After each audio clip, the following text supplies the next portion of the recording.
ಇಂದು ಮಂಚೇನಹಳ್ಳಿಯ ನಂದನ ಶಾಲೆಗೆ ಶಿಕ್ಷಣಾಧಿಕಾರಿಗಳು ಭೇಟಿ. ಶಿಕ್ಷಣಾಧಿಕಾರಿಗಳ ಮುಂದೆಯೇ ಶಾಲೆಯ ಆಡಳಿತ ವ್ಯವಸ್ಥಾಪಕ ವಿರುದ್ಧ ಪೋಷಕರ ಆಕ್ರೋಶ. ವ್ಯಾಸಂಗ ಮಾಡುತ್ತಿರುವ ವಿದ್ಯಾರ್ಥಿಗಳ ಭವಿಷ್ಯದಲ್ಲಿ ಆಟವಾಡಬೇಡಿ ಎಂದ ಪೋಷಕರು. ನಂದನ ಶಾಲೆ 1ನೇ ತರಗತಿಯಿಂದ 5ನೇ ತರಗತಿಯವರೆಗೂ ವ್ಯಾಸಂಗ ಮಾಡುವ ಅನುಮತಿ ರದ್ದು ಮಾಡಲಾಗಿದೆ ಎಂದು ಸಾಮಾಜಿಕ ಜಾಲತಾಣಗಳಲ್ಲಿ ಹರಿದಾಡುತ್ತಿರುವ ಉಪನಿರ್ದೇಶಕರ ಕಚೇರಿಯಿಂದ ಆದೇಶದ ಬಗ್ಗೆ ಸೂಕ್ತ ಮಾಹಿತಿ ನೀಡುವಂತೆ ಒತ್ತಾಯ. ಉಪನಿರ್ದೇಶಕರ ಆದೇಶ ಇದ್ದರೂ ಕೂಡ ಗಾಳಿಗೆ ತೂರಿ ರಾಜಾರೋಷವಾಗಿ ದಾಖಲಾತಿಗಳನ್ನು ಮಾಡಿಕೊಳ್ಳುತ್ತಿದ್ದಾರೆ. ಶಿಕ್ಷಣಾಧಿಕಾರಿಯಾದ ಶ್ರೀನಿವಾಸರವರು ಮಾತನಾಡಿ, ಈ ಶಾಲೆ ಯಾವುದೇ ಕಾರಣಕ್ಕೂ ತರಗತಿಗಳನ್ನು ನಡೆಸದೆ ಕ್ರಮ ವಹಿಸಬೇಕು ಹಾಗೂ ದಾಖಲಾತಿಗಳನ್ನು ಮಾಡಿಕೊಳ್ಳಬಾರದೆಂದು ತಿಳಿಸಿದರು. ವರದಿ ಪದ್ಮಾವತಿ, ಮಂಚೇನಹಳ್ಳಿ. ಈಗ ಫಸ್ಟ್ ಅವಕಾಶ ಕೊಟ್ಟಿದ್ದಾರೆ.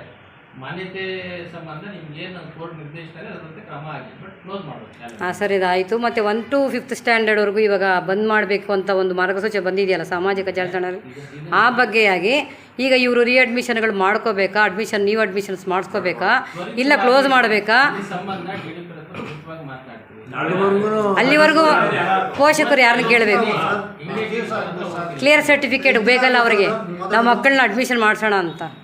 ನಿಮ್ಮ ಫೈನಲ್ ಮಾಡ್ತೀವಿ. ಹಾಂ, ನೇರವಾಗಿ ಇವತ್ತೇ ಹೋಗ್ತೀನಿ. ನಾನು ಮಾತನಾಡಿ ಅಲ್ಲಿಗೆ ಒಂದು ಆರ್ಡರ್ ಕಾಪಿ ಇದೆ ಅಂತ ಗೊತ್ತಿದೆ ಈಗ ನಿಮಗೆ.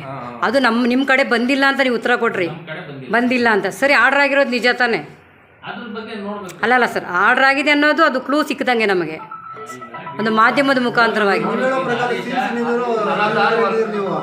ಸರ್ಕಾರಿ ಅಧಿಕಾರಿಗೆ ನೋಟಿಸ್ ಬಂದಿಲ್ಲ ಅಂದ್ರೆ ಹೆಂಗೆ ಸರ್?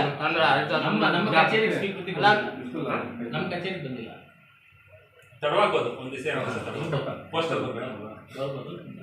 ತಿಂಗಳಾಗಿದೆ ಅದು ಆರ್ಡರ್ ಆಗಿ.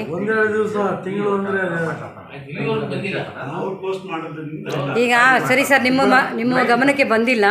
ಬಟ್ ಈಗ ಪೋಷಕರಲ್ಲಿ ಇರೋಂಥ ಪ್ರಶ್ನೆ, ಮಕ್ಕಳ ಭವಿಷ್ಯ ಮಾಡದೇ ಇರೋದು. ಈಗ ಅಡ್ಮಿಷನ್ ಮಾಡಿಸ್ಕೊಳ್ಳೋದಾ ಬೇಡವಾ? ಅಡ್ಮಿಷನ್ ಮಾಡ್ಕೊಳ್ಳೋಕೆ ನೀವು ಅವಕಾಶ ಕೊಡ್ತೀರಾ? ಈಗ 2 days ನೀವು ಮಾಹಿತಿ ಕೊಡ್ತೀವಿ, ಫೈನಲ್ ಮಾಡ್ತೀವಿ. ಈಗ ನಮ್ಮ ಮನೆಗೆ 2 ಮಕ್ಕಳು ಓದ್ತಾ ಇದ್ದಾರೆ. ಇಲ್ಲೇ 7 ಅಡ್ಮಿಷನ್ ಮಾಡಿಸ್ಬೇಕು. ಇನ್ನೊಬ್ಬರನ್ನ 3 ನಮ್ಮದು ಡಿಜಿಟಲ್ ನಿರ್ದೇಶನ ಪ್ರಕಾರವಾಗಿ 6 to 8 ಮಾನ್ಯತೆ ರದ್ದಾಗಿದೆ, ಸ್ಕೂಲ್ ಕ್ಲೋಸ್ ಆಗಿದೆ. ಆಮೇಲೆ ಅದು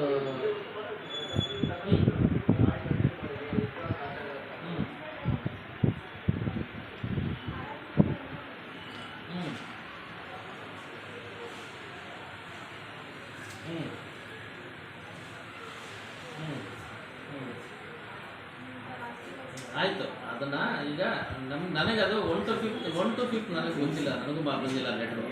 ಬಟ್ 6 to 8 ಅಂತೂ ಕ್ಲೋಸಿಂಗ್ ಆರ್ಡರ್ ನಮ್ಮ ಹತ್ರ ಇದೆ. DDP ನನಗೆ ಗೊತ್ತಿಲ್ಲ, ನನಗೆ ಮಾಹಿತಿ ಇಲ್ಲ. ಅದು ನಮ್ಮ ಆಫೀಸಿಂದ ಆದೇಶ ಆಗಲ್ಲ. ಅದು DDP ಅದರದೇ, ಅದು ನಮ್ಮ ಆಫೀಸಿಂದ ಆದೇಶ ಆಗಿಲ್ಲ. ನನಗೂ ಸಹ ನನ್ನ ಆಫೀಸ್ಗೂ ಬಂದಿಲ್ಲ ಲೆಟ್ರು. ಅದ್ರ ಸಂಬಂಧ ನಾನು ಪೋಷಕರು ಅವರೇ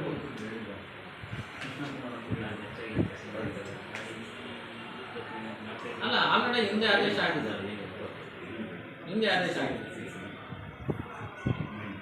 ನೀವು ಇಲ್ಲ ಅಂತ ಹೇಳ್ಬಿಟ್ಟು ನೀವು ತಗೊಂಡ್ಬರ್ರಿ, ಇದೆ ಅಂತ ಹೇಳ್ಬಿಟ್ಟು ನಾನು ತಗೊಂಡ್ಬರ್ತೀನಿ. ಆಯಿತು. ಅದು DDP ಸಾಹೇಬ್ರ ಹತ್ರ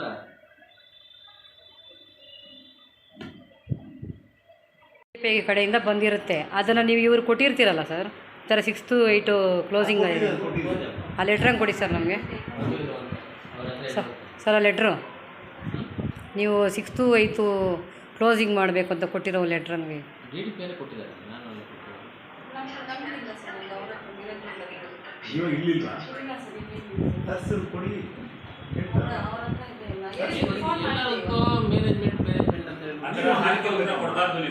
ಸರ್, ಇವಾಗ ನೀವು ಮೀಟಿಂಗ್ಗಳು ಕರೆದಾಗ ಯಾರು ಸರ್ ಬರೋದು?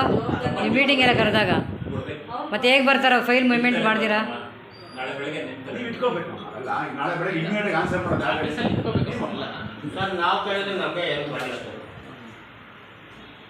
ಈಗ ಮೀಟಿಂಗ್ ಅರೇಂಜ್ಮೆಂಟ್ ಮಾಡಬೇಕು ಅಂದಾಗ, ಮೀಟಿಂಗ್ ಸಿಟ್ಟಿಂಗ್ ಮಾಡಬೇಕು ಅಂದಾಗ ಪ್ರತಿಯೊಂದು ದಾಖಲಾತಿ ತಗೊಂಡು ಅವ್ರು ಕೂತ್ಕೋಬೇಕು. ಏನೂ ಇಲ್ದಂಗೆ ಮತ್ತೆ ಮೀಟಿಂಗ್ಗಳಿಗೆ ಹೆಂಗೆ ಅವ್ರಿಗೆ ಯಾವ ಪವರ್ ಇರುತ್ತೆ ಮತ್ತೆ ಕರ್ಸೋದಕ್ಕೆ ನೀವು? ಆಯಿತು, ಅದು ನಿಮ್ಮ ಮ್ಯಾನೇಜ್ಮೆಂಟ್ ಕಡೆಯಿಂದ ಒಂದು ತರಿಸ್ಕೊಡಿ ಗಾಡಿ. ಯಾವಾಗ ಕೊಡ್ತೀಯಮ್ಮ? 6 to 8 ಕ್ಲೋಸ್ ಮಾಡಿ. 1 ಅವರಲ್ಲಿ ಕೊಡಬೇಕು, ಸರಿನಾ? ವಾಟ್ಸಪ್ ಮಾಡಿಸ್ಕೋಬೇಕು. ಟೈಮಲ್ಲಿ ಬಂದು ನಾವು ತೊಂದರೆ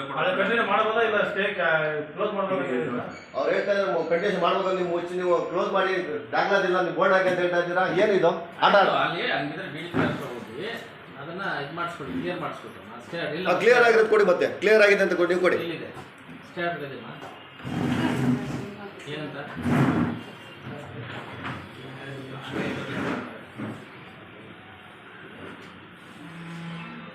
ಏನಿದೆ ಇಲ್ಲಿ?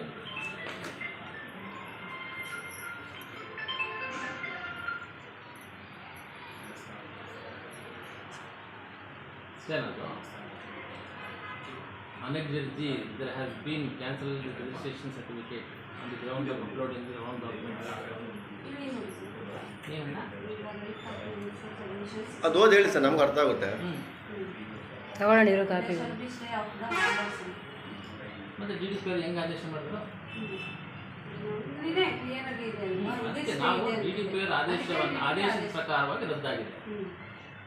ರದ್ದಾಗಿದೆಯಲ್ಲ, 6 to 8 ರದ್ದಾಗಿದೆ. ಅವಾಗಲೇ ಇಲ್ಲ ಅಂತ ಹೇಳಿದಲ್ಲಮ್ಮ. ಸ್ಟೇ ಇದೆ, ಸ್ಕೂಲ್ ನಡೆಸಬಾರ್ದು, ಕ್ಲೋಸ್ ಮಾಡಬೇಕಂತ ಪಬ್ಲಿಕ್ ಮಾಡಿದ್ರಲ್ಲ ಸರ್. ಏನಮ್ಮ ಮತ್ತೆ ಬೆಳಗ್ಗೆ ನಾಳೆ ಬಂದು ಸ್ಟೇ ಇದೆ, ಸ್ಕೂಲ್ ಎಲ್ಲ ರದ್ದಾಗಿದೆ, ಅದು ಇದೆ ಅಂತ ಹೇಳಿದ್ರಲ್ಲ. ಅಲ್ಲ ಬಿ ಅವ್ರು ಬಂದಿದ್ದಾರಲ್ಲ, ಯಾರು ಕರೆಕ್ಟಾಗಿ ಹೇಳ್ಬಿಡ್ರಿ. ಮಾಡ್ಕೊಳ್ಳಿ, ನನಗೂ ಕೊಟ್ಟರೆ ನಾನು ಸಹ ನನ್ನ ಮುಖಾಂತರ ಕಳಿಸ್ತೀನಿ. ಅವ್ರಿಗೆ ಲೇಟ್ರ್ ಹಾಕಿ ಕೊಡ್ರಮ್ಮ ಸಾಹೇಬ್. ಅಷ್ಟೇ. ಬಟ್ ಇಮಿಡಿಯೇಟ್ ಆಗಿ ನೀವು 6 to 8 ಮಾತ್ರ ಹಾಕ್ಲೇಬೇಕು. 1 ರಿಂದ 5 ಮಾತ್ರನೇ ಅದು ಪೆಂಡಿಂಗ್ ಇಟ್ಕೊಂಡ್ರು. ಬಟ್ 6 ರಿಂದ 8 ನೀವು ಹಾಕ್ಲೇಬೇಕು. ಅದು ಗೈಡ್ಲೈನ್ಸ್ ಬರೋವರೆಗೂ ಅಡ್ಮಿಷನ್ ಮಾಡೋದು. ಹಾಂ ಸರ್, ನಿಮ್ಮ ಗೈಡ್ನೆಸ್ ಬರೋವರೆಗೂ ನೀವು ನೀವು ಅಡ್ಮಿಷನ್. ಒಬ್ಬನ ಇಲ್ಲೂ ಹಾಕಿ ಒಬ್ಬನ ಅಲ್ಲ ಹಾಕಕ್ಕಾಗುತ್ತಾ? ಇಲ್ಲಿ ಕಂಟಿನ್ಯೂಷನ್ ಮಾಡ್ಬೇಕು ಅಂದ್ರೆ ಒಂದೇ ಸ್ಕೂಲ್, ನಾವು ಇದೇ ಸ್ಕೂಲ್ ಓದಿದಾಗ ನಾವು ಇಲ್ಲ, ನಾವು ಓಲ್ಡ್ ಸ್ಟೂಡೆಂಟ್ಸ್ ಇಲ್ಲಿ. ನಿಮ್ಮ ಗೊಂದಲವನ್ನ ಈಗ ನಾನು ಪರಿಹಾರ ಮಾಡ್ತೀನಿ. ಹೋಗಿ ನಾನು ಡಿಸಿಷನ್ ತಗೊಳ್ತಕ್ಕಂಥದ್ದಲ್ಲ. ನಮ್ಮ ಹಂತದಲ್ಲಿ ಇಲ್ಲಿರೋದ್ರಿಂದ ನಾನು ಡಿಡಿಪಿ ಹತ್ರ ಮಾತಾಡ್ತೀನಿ. ಆದಷ್ಟು ಬೇಗ ಮಾಡಿ. ಬೇಗ ಮಾಡ್ತೀವಿ, ಯಾಕೆಂದ್ರೆ ಮಕ್ಕಳ ಭವಿಷ್ಯ ಅಲ್ಲ. ಆ ಉದ್ದೇಶಕ್ಕೆ ಬೇಗ ಈಗ ಆದಷ್ಟು ಬೇಗ ಮಾಡಿ. ನೀವು ಜವಾಬ್ದಾರಿ ತಗೊತಾ ಇಲ್ಲ, ಇಲ್ಲ ಮ್ಯಾನೇಜ್ಮೆಂಟ್ ಅವರು ತಗೊತಾ ಇಲ್ಲ, ಟೀಚರ್ಸು ತಗೊತಾ ಇಲ್ಲ. ಇದ್ರ ಪರಿಣಾಮ ಮಕ್ಕಳ ಮೇಲೆ ಬಿಟ್ಟು. ಇವಾಗ ನೀವು ಅಡ್ಮಿಷನ್ ಮಾಡಿಸ್ಕೊಳ್ಬೇಕು ಅಂದಾಗ ನೀವು ಅಡ್ಮಿಷನ್ಸ್ಗೆಲ್ಲ ಒಂದು ಮಾರ್ಗಸೂಚಕ ಒಂದು ಮೀಟಿಂಗಲ್ಲಿ ನೀವು ಒಂದು HM ಅವ್ರಿಗೆ ಒಂದು ಸುತ್ತೋಲೆ ಕೊಟ್ಟಿದ್ರಲ್ಲ ಸರ್, ಅವ್ರಿಗೆ ಅವ್ರ ಹತ್ರ ಇಲ್ಲ ಅಂತ ಹೇಳಿದ್ರು. ಮತ್ತೆ ಯಾರಿಗೆ ಕೊಟ್ಟಿರ್ತೀರಾ ನೀವು? ನಾರ್ಮಲ್ ಆಗಿ ಮೀಟಿಂಗ್ ನಾವು ಸಹ ಲಾಸ್ಟ್ ಮಂತ್ ಮಾಡಿದ್ವಿ, ಈ ಮಂತ್ ಎಂಡಲ್ಲಿ. ಅಂದರೆ ಹಾಂ, ಒಂದು ಮಾರ್ಗಸೂಚಿ ಕೊಡ್ತೀರಲ್ಲ, ನೀವು ಅಡ್ಮಿಷನ್ ಯಾವ ರೀತಿಯಲ್ಲಿ ಮಾಡ್ಕೋಬೇಕು, ಅದ್ರ ಸುತ್ತೋಲೆ ಏನಿದೆ ಸರ್ಕಾರ ಹೌದು ವೆಬ್ಸೈಟಲ್ಲಿ ಎಲ್ಲರಿಗೂ ಸಹ ಸಿಗುತ್ತೆ. ಎಲ್ಲರಿಗೂ ಸಿಗುತ್ತೆ, ಗೊತ್ತಿದೆ. ಬಟ್ HM ಮುಖ್ಯ ಶಿಕ್ಷಕರಾದವ್ರ ಹತ್ರ ಇರುತ್ತೆ, ಇನ್ಕ್ಲೂಡಿದಂಗೆ ಇರುತ್ತೆ. ಹೌದು, ಇಟ್ಕೊಂಡು ಅದ್ರ ಪ್ರಕಾರನೇ ಅದನ್ನ ಕೇಳಿದ್ವಿ ನಾವು, ಅದು ನಮ್ಮ ಹತ್ರ ಇಲ್ಲ. ಕ್ಲೋಸ್ ನೋಟಿಸ್ ಬೋರ್ಡ್ ಹಾಕ್ಬಿಡೋದು. ಪ್ರತಿಯೊಂದು ಹಾಕಬೇಕು, ವಿದ್ಯಾವಂತರು ಇರ್ತಾರೆ, ಓದ್ತಾರೆ ಸರ್. ಈಗ ಸಾಮಾಜಿಕ ಜಾಲತಾಣಗಳಲ್ಲಿ ಬಿಟ್ಟಿರೋಂಥ ಪತ್ರ ಅದೇನೆ, ಅದರಲ್ಲಿ ಕ್ಷೇತ್ರ ಅಫಿಷಿಯಲಿ ಬಂದಿಲ್ಲ ನೀವು ಹೇಳ್ತಾ ಇದ್ದೀರಾ. ಬಟ್ ಆ ಲಿಂಕಲ್ಲಿ ಕ್ಷೇತ್ರ ಶಿಕ್ಷಣಾಧಿಕಾರಿಗಳಿಗೂ ಅಂತ ಕೆಳಗಡೆ ಇದೆ. ಹಾಂ, ಅದು 1 ತಿಂಗಳಾಗಿದೆ, ಈವರೆಗೂ ಅದು ನಿಮ್ಮ ಗಮನಕ್ಕೆ ಬಂದಿಲ್ಲ ನೀವು ಹೇಳ್ತಾ ಇದ್ದೀರಾ. ನೀವು ಇದ್ರ ಬಗ್ಗೆ ಏನು ಸೂಕ್ತ ಕ್ರಮ ತಗೊಂಡ್ರೆ ಅದನ್ನ ಮಾನ್ಯ ಉಪನಿರ್ದೇಶಕರು ಚರ್ಚೆ ಮಾಡಿ, ಇದು ನಮ್ಮ ಆಫೀಸ್ಗೆ ಬಂದಿಲ್ಲ, ಬಟ್ ಸಾಮಾಜಿಕ ಜಾಲತಾಣದಲ್ಲಿ ಓಡಾಡ್ತಾ ಇದೆ. ಈಗ ಸರಿ, ನಿಮ್ಮ ಗಮನಕ್ಕೆ ಬಂದಿಲ್ಲ.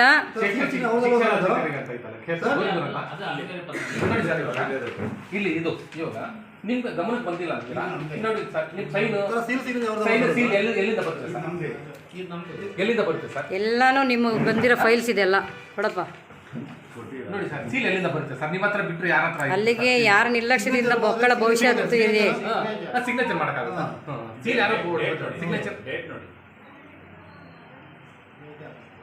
ಅದೇ ಸರ್ ಗೊಂದಲ. ಇವಾಗ ಪೇರೆಂಟ್ಸ್ ಎಲ್ಲ ಗೊಂದಲದಲ್ಲಿ ಇರೋದು ಇದೆ. ಅಲ್ಲ, 6 to 8 ನಾವು ಇವ್ರು ಕೊಟ್ಟಿದ್ದೀರಾ? ಹಾಂ, ಇವಾಗ ಅದೇ 6 ಇದೇನೆ. ಇವಾಗ ಅವ್ರಿಗೆ ಕೊಟ್ಟಿದ್ದೀರಲ್ಲ ನೀವು ಆದೇಶ, ನೋಟಿಸ್ ಬೋರ್ಡ್ ಹಾಕ್ಬೋದಲ್ವಾ? ಯಾಕೆ ಆಗಿಲ್ಲ? ಯಾಕೆ ಅಡ್ಮಿಷನ್ ಮಾಡಿಸ್ಕೊತಾ ಇದ್ದಾರೆ ಅವರು? ಅದ್ರ ಬಗ್ಗೆ ಹೇಳ್ತೀರಾ ಸರ್? ಅಡ್ಮಿಷನ್ ಮಾಡ್ಕೊಂಡಿರೋ ಅಧಿಕಾರಿಗಳ ಮೇಲೆ ಏನು ಕ್ರಮ ತಗೊಂತೀರಾ ನೀವು? ಒಂದು ತಿಂಗಳಿಂದ ಇದು ಯಾವಾಗಿಂದ ಸರ್ ನೀವು ಆದೇಶ ಮಾಡಿರೋದು? 6 to 8 ಅವ್ರ ಸ್ವಾರ್ಥಕ್ಕೆ ಅವ್ರು ಹೋಗಿ ಮಕ್ಕಳ ಭವಿಷ್ಯದಲ್ಲಿ ಆಟ ಆಡಿದಾರೆ ಅಂತ ಸಿಗ್ತಲ್ಲ ಕ್ಲೂ. ಆ 6th ಸ್ಟ್ಯಾಂಡರ್ಡ್ ಓದಿರೋ ಮಕ್ಕಳಿಗೆ ಈಗ ನೀವು ಬೇಡ ಅಂದಮೇಲೆ ರೆಗ್ಯುಲೇಷನಲ್ಲಿ ನೀವು ಲಾಗಿನ್ ಮತ್ತೆ ಹೆಂಗೆ ಕೊಟ್ಟಿದ್ದೀರಾ? ಮತ್ತೆ ಯಾವ ರೀತಿಯಲ್ಲಿ ಕೊಟ್ಟಿದ್ದೀರಾ? ಬೋರ್ಡ್ ಇಲ್ಲ ಅಂದ್ರೆ ಕ್ಲೋಸ್ ಮಾಡ್ತೀವಿ. Flats ಅಲ್ಲಿ lock ಹೌದು ಸರ್, 6 ಸೆಮ್ ಅವ್ರಿಗೆ ಎಕ್ಸಾಮ್ ಆಗಿದೆ, ನಿಮ್ಮ ಕಡೆಯಿಂದ ಎಲ್ಲ ಪ್ರೋಸೆಸ್ಗೆ ಕೊಟ್ಟಿರ್ತಾರೆ, ಹೇಗಾಯಿತು ಮತ್ತೆ? ನಾವು ಅವ್ರದ್ದು ಸ್ಯಾಟ್ಸ್ ಅಲ್ಲಿ ನಾವು ಅಡ್ಮಿಷನ್ ಮಾಡಿದಾಗೆ ಲಾಕ್ ಮತ್ತೆ ಆ ಮಕ್ಕಳ ಗತಿ ಏನಾಗಬೇಕೀಗ? ಮಾಡ್ಬೇಕಷ್ಟೇ. ಅಲ್ಲ ಒಂದು ವರ್ಷ ವೇಸ್ಟ್ ಆಗುತ್ತಲ್ಲ. ಅವ್ರಿಗೆ ಈಗ 6th ಮುಗ್ದಿದೆ ಮಗಳು. ಈಗ ಕೊಡೋದಲ್ಲ ಸರ್, ಮುಗ್ದಿರೋ ಅಧ್ಯಾಯ ಹೌದಾ? ಕೊಟ್ಟು ಮಕ್ಕಳಿಗೆ ಯಾವುದೇ ಕಾರಣಕ್ಕೂ ತೊಂದರೆ ಆಗೋದಿಲ್ಲ, ಮಕ್ಕಳಿಗೆ ಪೋಷಕರಿಗೆ ತೊಂದರೆ ಮಾಡೋದಿಲ್ಲ. 7th ಅಡ್ಮಿಷನ್ ಮತ್ತೆ 6th ಗೆ ಅಡ್ಮಿಷನ್ ಮಾಡೋದು. ಅಲ್ಲಿಗೆ ಅವ್ರಿಗೆ ಸರ್ ಗೊತ್ತಿದ್ದು ಇದಕ್ಕೆ ಅವಕಾಶ ಕೊಟ್ಟಿದ್ದಾರಲ್ಲ, ಅವ್ರಿಗೆ ಏನು ಕ್ರಮ ನೀವು ತಗೊಂತೀರಾ? ಯಾಕೆ ಸಂಸ್ಥೆ ಮೇಲಾಗಲಿ ಇಲ್ಲ ಶಿಕ್ಷಕ ವರ್ಗದವರಾಗಲಿ ನಿಮ್ಮ ಸುತ್ತೋಲೆಗೆ ನಿಮ್ಮ ಮಾರ್ಗಸೂಚಿಕವನ್ನು ನಿರ್ಲಕ್ಷ್ಯ ಮಾಡಿದಾರ, ಅವ್ರ ಮೇಲೆ ಕ್ರಮ ಏನು? ಇದ್ರ ಸಂಬಂಧ ನಾನು ಮಾನ್ಯ ಉಪದೇಶಕ ಮಾತಾಡ್ತೀವಿ. 6 ರಿಂದ 8 ಕ್ಲೋಸಿಂಗ್ ಆಗಿದೆ, ಕ್ಲೋಸ್ ಮಾಡ್ಲಿಕ್ಕೆ ಹೇಳಿದ್ವಿ. ಸರಿ, ಈಗ ಬಂದ್ ಮಾಡುವ ವಿಚಾರವಾಗಿ ಅದು ಲೆಟ್ರ್ ಬಂದಿದೆಯಲ್ಲ, ಆ ಲೆಟ್ರ್ ಅದಲ್ಲ ಇನ್ನೊಂದು ಬಂದ್ ಮಾಡಬೇಕು ಅಂತ ಇದೆ. ಕ್ಲೋಸ್ ಮಾಡಬೇಕು, ಕ್ಲೋಸ್ ಮಾಡ್ಲಿಕ್ಕೆ ಕ್ರಮ ತಗೊಳ್ತೀವಿ. ನನಗೆ ಅಧಿಕೃತ ಪತ್ರ ಬಂದಿಲ್ಲ ಇನ್ನು ಡಿಡಿಪಿಯವರಿಂದ. ಅದು ಬಂದ ಮೇಲೆ ಅದನ್ನು ತೀರ್ಮಾನ ತಗೊಳ್ತೀವಿ. 6 to 8 ಈ ಹಿಂದೆನೇ ನಾವು ಕ್ಲೋಸ್ ಮಾಡಲಿಕ್ಕೆ ನಿರ್ದೇಶನಗಳು ಕೊಟ್ಟಿದ್ದೀವಿ. ಇವರು ನ್ಯಾಯಾಲಯದ 6 to 8 ಮಾಡ್ತಾ ಇಲ್ವಲ್ಲ, ಟಿ ಸಿ ಕೊಟ್ಬಿಡಿ. ಆಲ್ರೆಡಿ ನಾವು ನಿಮಗೆ 3 ಬಾರಿನ ಬರೀ ನೋಟಿಸ್ ಕೊಟ್ಟು ಮಾಡಿದ್ದು ಡಿಡಿಪಿಯವ್ರನ್ನು ಒಂದು ಆದೇಶನೂ ಸಹ ಆಗಿದೆ. ಸೊ ಇದು ಈಗ 6 to 8 ಇಲ್ಲ, ಇದು 6 to 7 ಗೆ 8 ಇಲ್ಲ, 3 ಇಲ್ಲ, 3 ಸಹ ಪೋಷಕರು ಯಾರು ಸಹ ಅಡ್ಮಿಷನ್ ಮಾಡಿಸ್ಬೇಕು. ಹಿಂದೆ ಮಾಡಿರೋದು ಕೊಡ್ತೀರಾ ಸರ್? ಈಗ 6 to 7 ಹಿಂದೆ ಮಾಡಿದ್ದಾರಲ್ಲ, ಅವ್ರಿಗೆ ದಾಖಲಾತಿ ಹಿಂದೆ ಕೊಡ್ತೀರಾ? ಬೇರೆ ಟಿ ಸಿ ಕೊಡ್ತೀರಾ? ಯಾವುದು ಇದರಿಂದ 6th 7th ಆಗಿದೆಯಲ್ಲ ಹೇಳೋದಕ್ಕೆ ಬೆಳಗ್ಗೆ ನಾನು ಅಡ್ಮಿಷನ್ ಮಾಡೋಕೆ ನಾನು ಬಂದಿದ್ದೀನಿ. ಹೇಳೋದಕ್ಕೆ ಏನಂತ ಅಂದ್ರೆ ನಾವು ಈಗ ಮಾಡ್ತಾ ಇಲ್ಲ, ನೀವು ಮುಂದೆ 8 ಅಂತ ಹೇಳಿದ್ದಾರೆ. ನನ್ನ ಮಗ 7th ಹೋಗ್ಬೇಕು, 6th ನೀವು ಕ್ಲೋಸ್ ಅಂತ ಹೇಳ್ತಾ ಇದ್ದಾರಲ್ಲ, 6 ಕೊಡ್ತೀರಾ? ಇಲ್ಲಿಂದ 6 to 7 8 ಯಾರಾದ್ರು ಇದ್ದರೆ ಟಿ ಸಿ ಕೊಡ್ತೀವಿ. ನೀವು ಲಾಸ್ಟ್ ಇಯರಿಂದಲೇ ಸಹ ಮಾಡಲಿಕ್ಕೆ ನಮಗೆ ಲಾಸ್ಟ್ ಕೊನೆಯಲ್ಲಿ ನಿಮ್ಗೆ ಅಕ್ಟೋಬರ್ ನಂತರ ಡೈರೆಕ್ಷನ್ಸ್ ಕೊಟ್ಟಿರುತ್ತೆ, ಕೊಟ್ಬಿಡಿ. ನೋಟಿಸ್ ಕೊಟ್ಟಿದ್ದೀವಿ ಅಂದ್ರೆ ನನಗೆ ನೋಟಿಸು ನಿಲ್ಸೋಕ್ಕೆ ಅವ್ರು ಅಲ್ಲ 6 7 8 ನಿಲ್ಲಿಸುವಾಗಿಲ್ಲ, ಸ್ಟಾರ್ಟ್ ಮಾಡೋಂಗಿಲ್ಲ. ಅವ್ರು ಟಿ ಸಿ ಕೊಡಬೇಕು ಅಂತ ಟಿ ಸಿ ಕೊಡಬೇಕು. ಇದೇನು ಸಹ ನಾವು ಹೇಳಿದ್ವಿ, ಲಾಸ್ಟ್ ಇಯರೇ ಹೇಳಿದ್ದೀವಿ. ಅದರಂತೆ 6 7 8 ಟಿ ಸಿ ಕೊಡಿ. 5th 1 ರಿಂದ 5th ನಮಗೆ ಅಧಿಕೃತವಾಗಿ ಇನ್ನೂ ಆದೇಶ ಬಂದಿಲ್ಲ. ವಾಟ್ಸಪ್ಪಲ್ಲೆಲ್ಲ ಓಡಾಡ್ತಾ ಇದೆ. ಅದರ ಬಗ್ಗೆ ನೈಜತೆ ಬಗ್ಗೆ ನಮ್ಮ ಬಿ ಡಿ ಪಿ ಅವ್ರನ್ನ ಕರೆಸ್ಪಾಂಡೆನ್ಸ್ ಮಾಡಿ ಅದು ಏನು ಮಾಡಬೇಕು ಅಂತಕ್ಕಂಥದ್ದು ಏನು ನಿರ್ದೇಶನ ಕೊಡ್ತಾರೋ ಅದ್ರ ಮೇಲೆ ನಾವು ಈಗ 1 ರಿಂದ 5 ಅಡ್ಮಿಷನ್ ಮಾಡೋಂಗಿಲ್ಲ, ಅದು ಪೆಂಡಿಂಗ್ ಅಲ್ಲ, ಅದು ನಮಗೆ ನನಗೆ ಬಿ ಡಿ ಪಿ ಅಧಿಕೃತ ಮಾಹಿತಿ ಬಂದಿಲ್ಲ, ಅಧಿಕೃತವಾಗಿ ಆದೇಶ ಬಂದಿಲ್ಲ.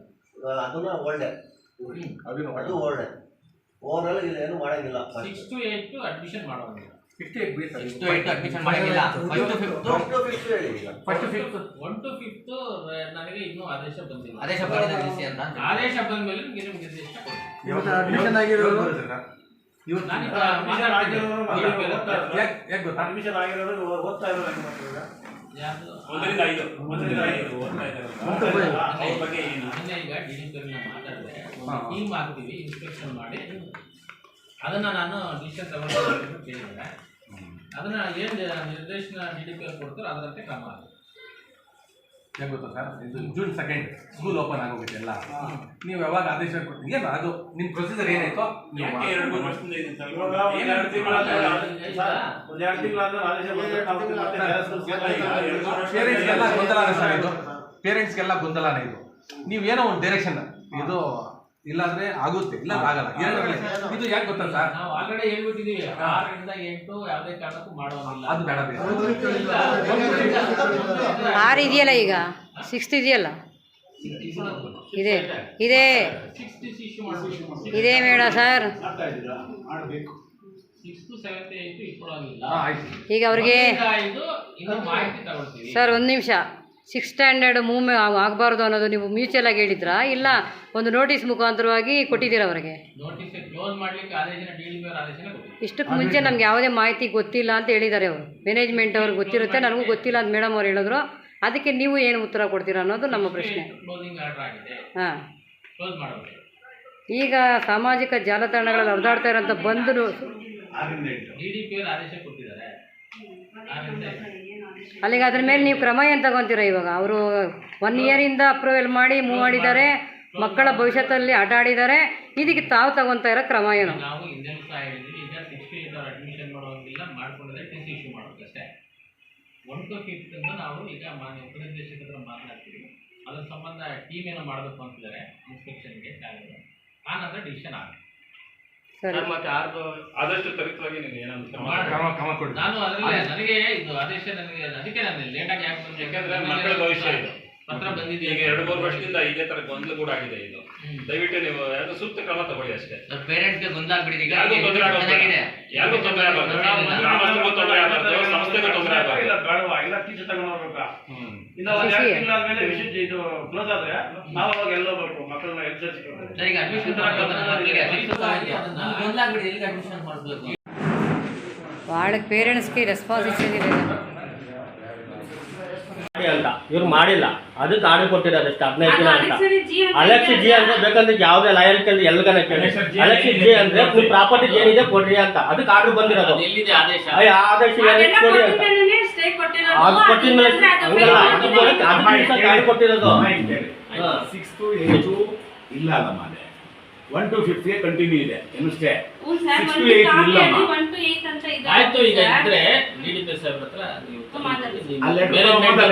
ಸರ್ ಹಂಗಿದ್ರೆ ನಾವೇನು ಬರ್ತಾ ಇದ್ವಿ ಅಲ್ಲ ಇಲ್ಲಿ ಆರ್ಡರ್ ಕಾಪಿ ನಡ್ಕೊಂಡು ಹೋಗ್ತಾ ಇದ್ರ. ಮತ್ತೆ ನಿಮ್ಗೆ ರೀಕಾಲ್ ಆಗಲಿ ಇನ್ನೊಂದಾಗಲಿ ಆಗಿಲ್ಲ, ಅಲ್ಲಿಗೂ ಕೂಡ ನೀವು ಮೇಂಟೈನ್ ಮಾಡಿದ್ರೆ 6 ಸ್ಟ್ಯಾಂಡರ್ಡ್ ಬ್ಯಾಲೆನ್ಸ್ ಮಾಡಬೇಕಾಗಿತ್ತು ಮೇಡಮ್. ಅವಾಗಲೇ ನೋಟಿಸ್ ಬೋರ್ಡ್ಗೆ ಹಾಕಿ ಅಡ್ಮಿಷನ್ ಮಾಡ್ಕೊತಾ ಇಲ್ಲ ನಾವು ಅಂತ. ಆಯ್ತು, ಈಗ ಮ್ಯಾನೇಜ್ಮೆಂಟ್ ಅವ್ರನ್ನ ಮತ್ತೆ ನಮಗೆ ಯಾವುದೇ ವಿಧದಲ್ಲಿ ಇದರ ಮೇಲೂ ಅಥವಾ ಟಪಾಲ ಅಧಿಕೃತವಾಗಿ ನಿಮಗೆ ಬಂದಿಲ್ಲ. ನಮಗೆ ಬಂದಿಲ್ಲ. 6 to 8 as per DDP order ಇದೆ, ಕ್ಲೋಸ್ ಇದೆ. ಅದು ಕ್ಲೋಸ್ ಮಾಡೋಕೆ ಕೇಳಿ ಎಷ್ಟು 1 ವರ್ಷ ಕಳೆದು ಅನ್ಸುತ್ತೆ. ನಿರ್ದೇಶನ ಕೊಟ್ಟಿದ್ದೀವಿ ಕ್ಲೋಸ್ ಮಾಡಲಿಕ್ಕೆ 6 to 8. ಬಟ್ ಅವರು ಸ್ಟೇ ಆರ್ಡರ್ ಇದೆ ಅಂತ ಹೇಳ್ಬಿಟ್ಟು ಹೇಳ್ತಾ ಇದ್ದಾರೆ. ಅದನ್ನು DDP ಹತ್ರ ಮಾತನಾಡಿ ಮತ್ತೆ ಅವರು ಒಂದು ಟೀಮ್ ಮಾಡ್ತಾರಂತೀಗ, ಟೀಮ್ ಮಾಡಿ ಅದೇನು ಡಿಸಿಷನ್ ತಗೊಳ್ತಾರೆ. ಈಗ 1 to 5th ಸ್ಟ್ಯಾಂಡರ್ಡ್ವರೆಗೂ ಹೊಸ ಅಡ್ಮಿಷನ್ಸ್ ಆಗಲಿ ಇಲ್ಲ ಮಕ್ಕಳ ಶಾಲಾ ಈ ಆದೇಶದ ಬಗ್ಗೆ ನಾವು ಕ್ಲಾರಿಫೈ ಮಾಡ್ತೀವಿ. DDP ಹತ್ರ ಕ್ಲಾರಿಫೈ ಮಾಡಿ ಎಷ್ಟು ದಿನ ಆಗುತ್ತೆ ಸರ್? ಇವತ್ತೇ ಹೋಗ್ತೀವಿ. ಅಲ್ಲಿವರೆಗೂ ಪೋಷಕರಲ್ಲಿರೋ ಪ್ರಶ್ನೆಗಳಿಗೆ ಉತ್ತರ ಯಾರು ಕೊಡ್ತಾರೆ? ಇವತ್ತೇ ಡಿಸಿಷನ್ ತಗೊಂಡು ಪೋಷಕರ ಬಗ್ಗೆ ಪೋಷಕರಿಗೆ ಯಾವುದೇ ಗೊಂದಲಗಳನ್ನು ನಿವಾರಣೆ ಮಾಡ್ತೀವಿ. Okay sir.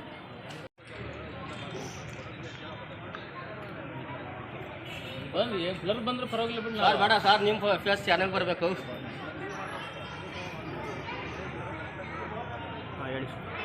ಈಗ ನಂದನ ಶಾಲೆ ಬಗ್ಗೆ ಈಗ ಸಾಮಾಜಿಕ ಜಾಲತಾಣಗಳಲ್ಲಿ ಒಂದು ಕ್ಲೋಸಿಂಗ್ ಅಂತ ಹೇಳ್ಬಿಟ್ಟು ಆದಷ್ಟು ಎಲ್ಲ ಓಡಾಡ್ತಾ ಇದ್ದು ಇದು ಅಧಿಕೃತವಾಗಿ ನಮ್ಮ ಆಫೀಸ್ಗೆ ಬಂದಿಲ್ಲ. ಉಪನಿರ್ದೇಶಕರ ಸಹಿರ್ತಕ್ಕಂಥ ಆದೇಶವನ್ನು ನಾವು ನೋಡ್ತಾ ಇದ್ದೇವೆ. ಸರ್ 1 ನಿಮಿಷ ಸರ್, ಈ ಕಡೆ ಬಂದು ಅದಕ್ಕಾಗಿ ಈಗ DDP ಸಾಹೇಬ್ರ ಹತ್ರ ಮಾತನಾಡಿದ್ವಿ, ಅದನ್ನು ಒಂದು ಟೀಮ್ ಮಾಡಿ ಅದನ್ನು ಪರಿಶೀಲನೆ ಮಾಡ್ತೀವಿ ಅಂತ ಹೇಳಿದ್ದಾರೆ. ಇವಾಗಲೂ ಸಹ ಅಲ್ಲೇ ಹೋಗ್ತಾ ಇದ್ವಿ, DDP ಹತ್ರ ಮಾತಾಡಿದ್ರೆ ಡಿಸಿಷನ್ ತಗೊಳ್ತೀವಿ. ಈ ಹಿಂದೆ DDP ಅವರು 6 to 8 ಕ್ಲೋಸಿಂಗ್ ಆರ್ಡರ್ನ ಮಾಡಿದ್ದಾರೆ. ಅದನ್ನು ಇವರು ಮ್ಯಾನೇಜ್ಮೆಂಟ್ನವರು ಸಹ ಸ್ಟೇ ಆರ್ಡರ್ ಇದೆ ಅಂತ ಹೇಳ್ತಾ ಇದ್ದಾರೆ. ಬಟ್ DDP ಅವರು ಕ್ಲೋಸಿಂಗ್ ಆರ್ಡರ್ ಆಗಿದೆ, ಅದ್ರ ಪ್ರಕಾರ ಕ್ಲೋಸ್ ಮಾಡಬೇಕು ಅಂತ ಹೇಳಿ ಕೇಳಿದ್ದಾರೆ. ನೀವು ನಿರ್ದೇಶನ ಕೊಟ್ಟಿದ್ದೀರಾ ಸರ್? ಕೊಟ್ಟಿದ್ದೀವಿ.